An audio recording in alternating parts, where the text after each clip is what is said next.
International Conference on Arts and Humanities.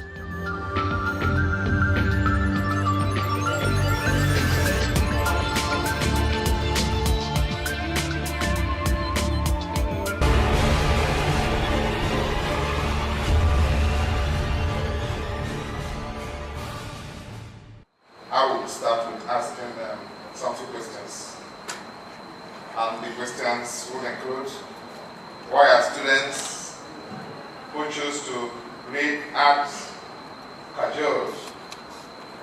Why are they disdained? Why are they called names? Are they actually intellectually unworthy? Or could they be classified as less intelligent, lazy, and regarded as those lost? Parents must answer. Big brothers and sisters have also questions to answer on this. Society at large will certainly say something. That's why I'm particularly talking on inferiority complex among visual arts students and secondary education level in Nigeria. As a matter of fact, I would have simply taken a bow and go back to my seat because so many papers presented before now have talked about the issue of art, the visual art.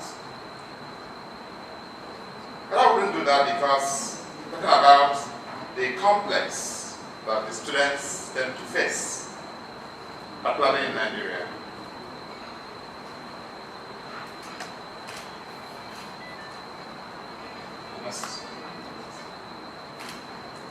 Whereas studies in pure sciences, technology and engineering were defined and introduced as dealing with man and his environment, art was simply associated with the visual extraneousness of man, which includes painting, sculpture, architecture, photography, decorative arts, crafts, and other visual works that combine materials or forms.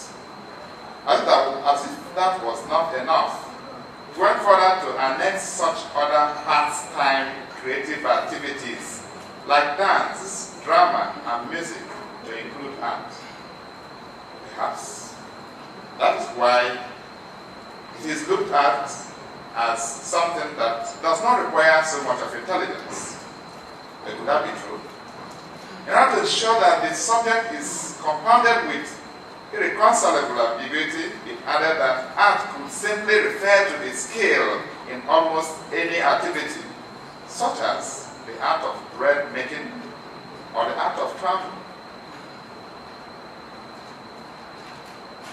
As if the brainwashing presentation above was not very effective, the history of the traditional art of Nigeria, Nigerian people, stretched further the blow with the classification of artworks as majorly consisting paintings and sculptures of symbolic objects, mats and statues, furniture and textiles, which are often produced by those who didn't even attend going to formal education, formal school, pottery and baskets, beadworks and metalwork, which were discovered by archaeologists and miners.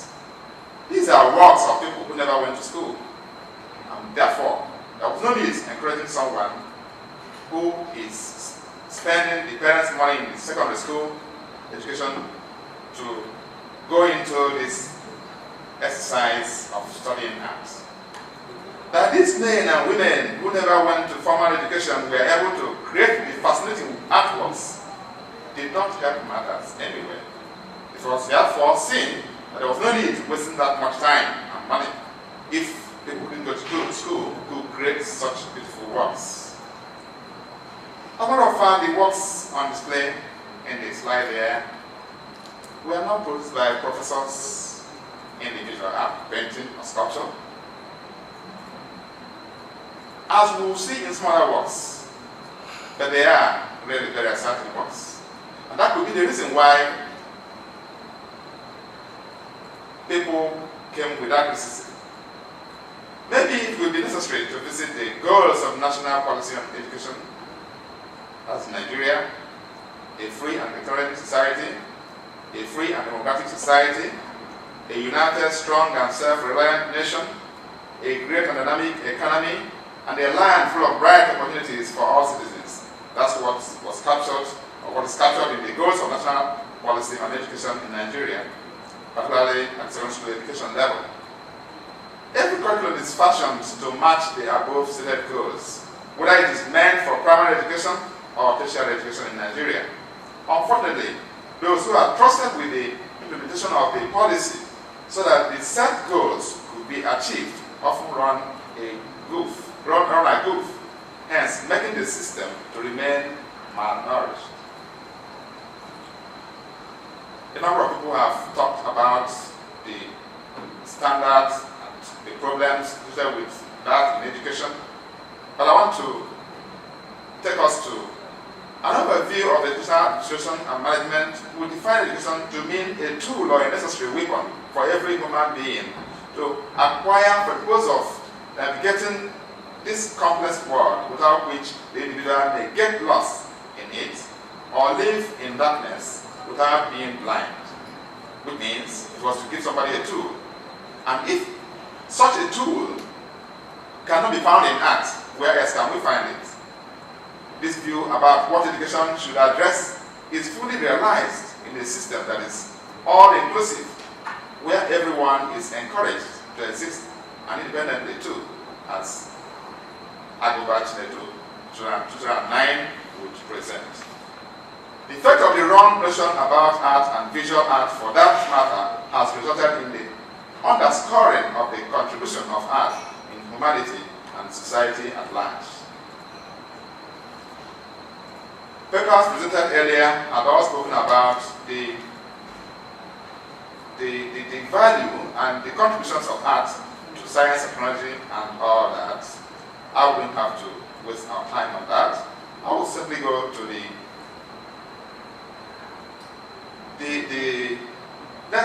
blind. We are talking about the qualities, the innate capabilities of man, which are underplayed in a situation where someone who has elected to study art is cajoled and discouraged. Qualities that are trapped in such a circumstance, such a situation, are what we can look at in this Johari's theory, where we classify the practice of blind self, the unknown self, the open self, and the concealed self. The blind self speaks of the ability the individual has, which others see, but he does not. The unknown talks of the ability that the individual has, which neither he nor the public knows he has. While the open is the ability he knows he has, which he knows he has, which others also know about. Concealed self comes out amidst these other situations. But let's talk about the study of art in Nigeria and see how this, the theory, this judgment of self can apply. The issue of who the society says is the artist is perhaps likely to offer some explanations leading to the trouble. Some say he is possessed, especially when Van Gogh is their idol. Others say they are erratic, particularly when Michelangelo is taken as the model. These are views and opinions, simply because coincidentally, virtually all big names that made history in the arts have one peculiar mannerism or the other. That's understood. But could that be enough? Would that be a sufficient reason? The biography of some world-renowned artists of age past, may have misinformed to a reasonable extent the public opinion, particularly in Nigeria. The sad experience narrated in the Rejected Stone visual arts in an artistically uninformed Nigerian society will recall how the author, a renowned professor of art history, faced a terrible embarrassment and obstacle for electing to study art at his secondary school period. Not only the parents, but the society were all against him. To the extent that when he took up a job, his boss then had to query him for making drawings at his own leisure time. And he called it, why should he make drawings at official hour? Such attitude was meted to anyone who would want and dare enter to or try to make drawings or art. Nevertheless, they appear to have sprung up a school which someone may call a campaign squad in Nigeria that has dubbed the study of art as a futile spending of time. Students who try to study art were branded boboges, meaning time killers. The campaign was taken to various homes and parents. They cajoled and taunted the students as being inferior to others who take pure and additional mathematics, chemistry, and physics, forgetting that the same student who has chosen to take visual art could also take the science subjects. The idea that a student who offers visual art could as well take science and other related subjects have exerted or rather that such idea, that the contribution of art on other subjects could be so influential does not make any sense to them. The extent of inferiority complex. Therefore, dictionary defines inferiority complex as a feeling that you are not as good, as important, or intelligent as others. Inferiority complex can develop in different ways, consciously or unconsciously, and it is easily exhibited by the victim. More often than not, it is forced on people who lack self-esteem and dignity. That's exactly what the situation is with the students. Very unfortunate situation. The feeling of being undeserved manifests in some people who focus more on wishing they were someone else, caring about books in sciences and mathematics, and thinking that whoever is engaging in studying art, basically visual art, is wasting his or her time.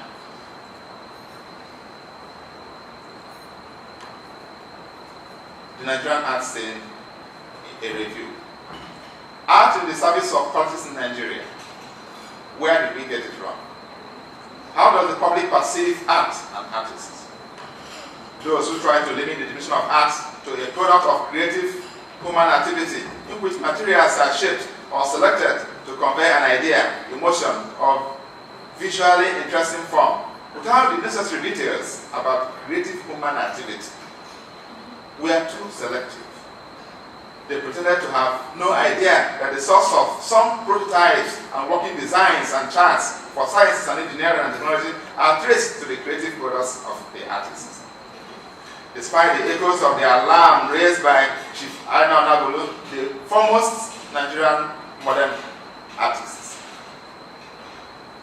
as it was cited in a paper, a country without this essential intellectual activity, that is art, evidently captured in the west of Honolulu, is like a fisherman who leaves his canoe unanchored in the water after the force of water waves.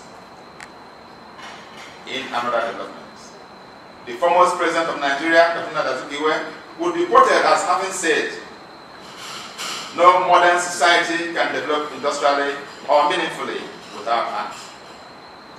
This statement was corroborated by another professor of political science, Miriam Ikeja Clark, who would recall the philosophical content of the paintings of one very popular modern Nigerian painter and cartoonist, Lesekon, a pioneer artist of contemporary Nigeria, who said, "My works become very relevant and therefore satisfying only when they reflect the glorious moments of our fathers' culture, when they address the colonial conscience, when they show Macaulay as a shepherd, Zeke as a paid piper and emancipator. They become very relevant when they talk about foreign capitalists and Negrophobia." Talking about the same Nigerian accent. To conclude this review, let us catch a glimpse of the expressions in the works of notable Nigerian artists. If we have to borrow the idea canvassed by John Ruskin, that the artist is one who has the ability to employ every conceivable details and effects in a trailing mathematical exactness to achieve, by the manipulation of line and color, it will be unacceptable to associate the artist with low intelligence. Let's look at the works. We have beautiful works by notable Nigerian artists. Ben Enugu, with the first one there, titled the figure 1 there, titled More. This was not done by him as a graduate, a professor, before he died, but as a student. And one could wonder if someone who had not gone to university could have such a control of forms and lines to grace a beautiful picture, then there was no need spending money paying for someone in secondary school. But that was not the correct thing to do. That is certainly the inferiority complex we are poised to have. The other one, 3 of them made by another artist. They are all paintings taken from Nigerian environment. He was not doing them from the desk of a professor in a university or a graduate from a university, but from his own traditional setting, was able to come up with good paintings of this nature.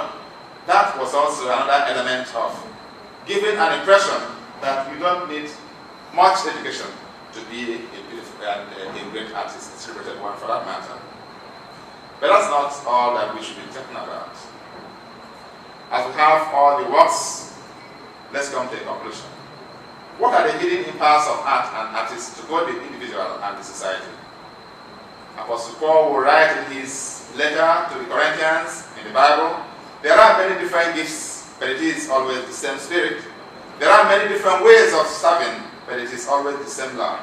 There are many different forms of activity, but in everything, it is the same God who is at work in them all. The artist, through his work, affects the life of every individual, if not directly, indirectly, as it is the career of the common cultural elements of the society and or the genre in which it exists. Where the link is not established, the artist is said to have failed. Art transmits both culture and heritage from one generation to another. I will end by thanking the organizers of this conference and by calling on them, the TIIKM, to urgently call for another session to address a way forward, where all the papers so far presented that dwelt on the neglect and abuse of the value